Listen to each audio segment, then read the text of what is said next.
Today we're going to be making Mie Goreng, which is an Indonesian Balinese dish. Beautiful, quick, easy and tasty. This is part of a collaboration with 6 other people. I will list those people and their channels and the times that their recipes will be on, so that you can get the full Indonesian experience. Right, come on, let's get cooking.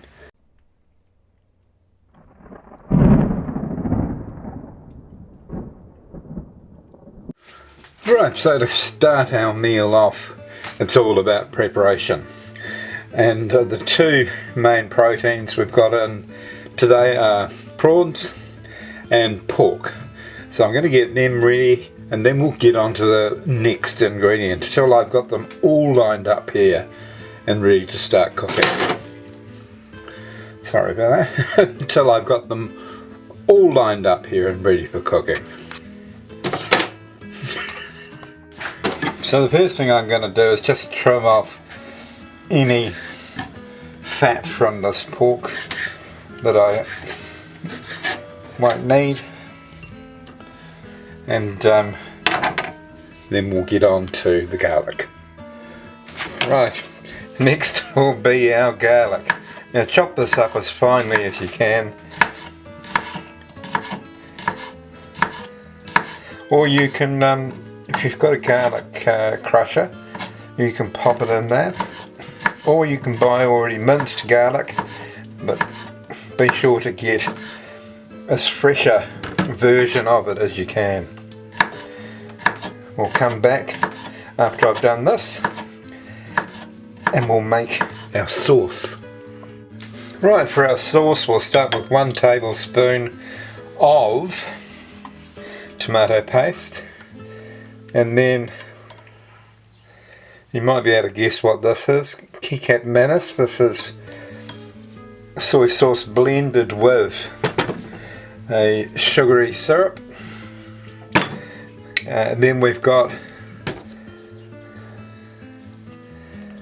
a light soy sauce. Add that in, 1 tablespoon. And then depending on how much you like sesame oil, I like it a fair bit, but I don't like it to overpower the meal, so I'm just going to put in about half a tablespoon there. And I'm going to mix those all together with a fork. They'll come into play a bit later. Now we're going to add in some mung bean sprouts, which I love, absolutely love, and I love the crunch that it gives this dish. So about half a basin of that and half a basin of chopped cabbage. So I'm going to chop some of this to put in there, and then we'll come back. And there we have our cabbage and our mung bean sprouts all ready to go. Next, noodles. Now when egg noodles are too thin and udon noodles are too thick, then try Singapore style noodles. So I've used these literally for years and years now, and they are perfect for noodle dishes. So these are already partially cooked. You only really need to warm them through. And there you are. It couldn't be easier. Just open the packet. If you can open a packet, you can do this. And now of course spring onions. I don't think I've ever come across, I'll come around this side, an Asian style stir fry dish that doesn't have spring onions in it. So it should be, when you walk into the supermarket, you just grab them and put them in the trolley anyway. So the only other thing we have to do is our eggs that we're going to put in. So we're going to make a an omelette, slice them up, ready to put in and warm through later. Alright, I'm just filling in time right now so that there's not a big blank space while I'm chopping these spring onions. And now I've run out of spring onions, I can stop jabbering on. Okay, 2 eggs is enough, and beat them up with a fork. So just try not to whip and talk at the same time if you're filming. So just to whip this up.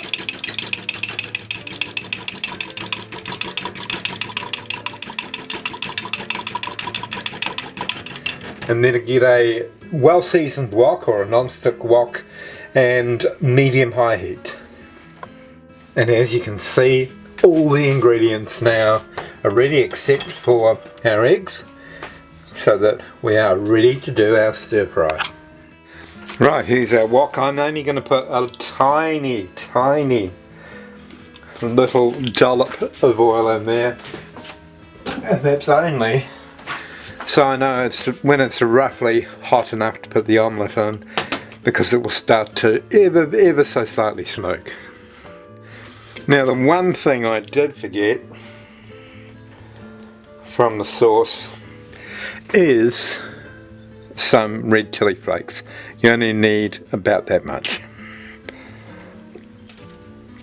So I'll just pop that in the sauce.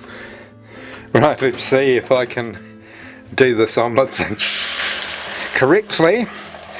So what you want to try and do is make it as thin as possible. Anyway, I will come back once that's fully cooked. Okay, that is, it's a little bit runny on the top there, but as you can see it's moving around, so heat off, because there's enough heat there to cook it all the way through, and I'll give it another 5 minutes and then I'll put it onto the chopping board, and you'll have to wait until then to find out what I do next. Right, we're ready to get this out, and I put it onto parchment paper here because I want it to cool before I start handling it. If I don't, I will burn my fingers and you will all be very sorry for me. Right, we'll wait 5 minutes. What we're going to do with this is roll it.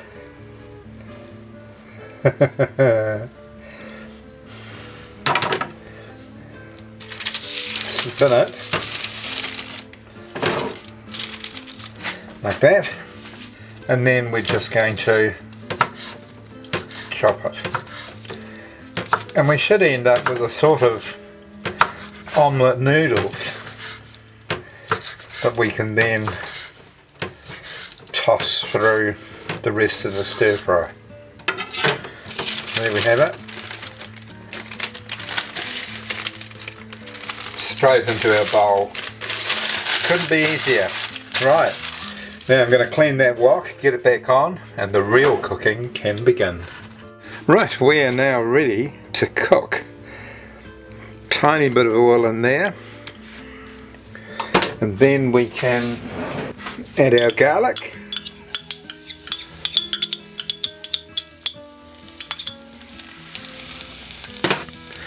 and our pork.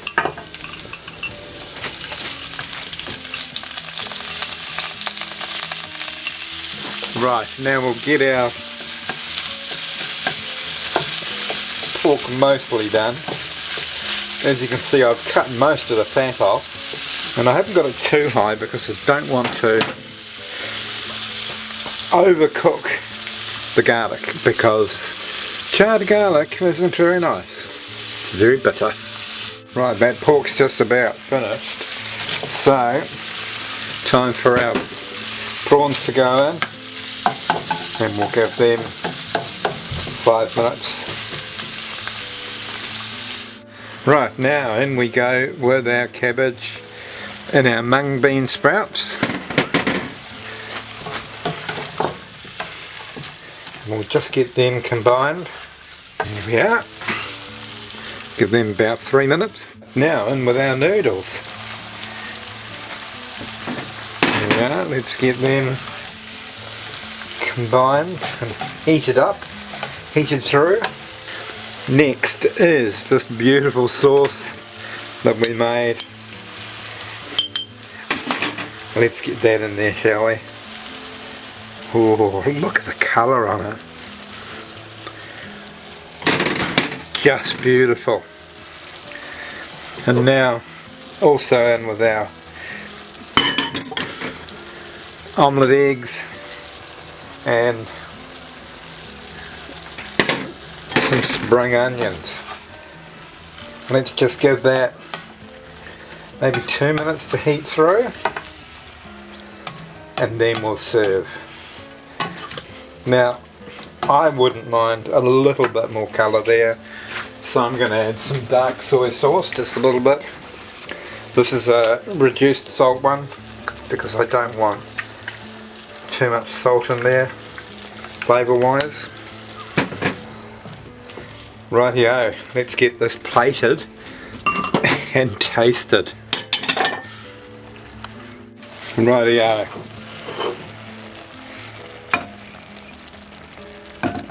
Just absolutely gorgeous. Let's get some of this egg in there.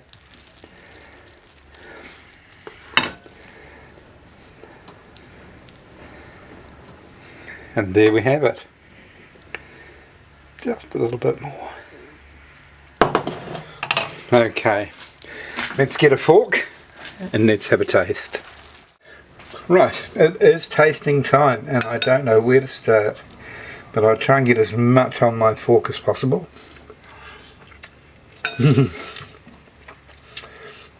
Oh, flavour.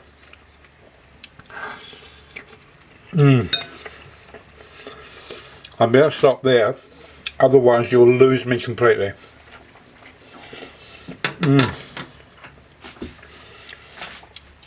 Now that is a beautiful dish.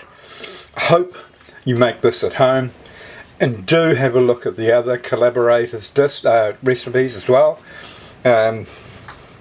because I'm sure there's a lot more good foods out of Indonesia. Right, I will catch you on my next recipe.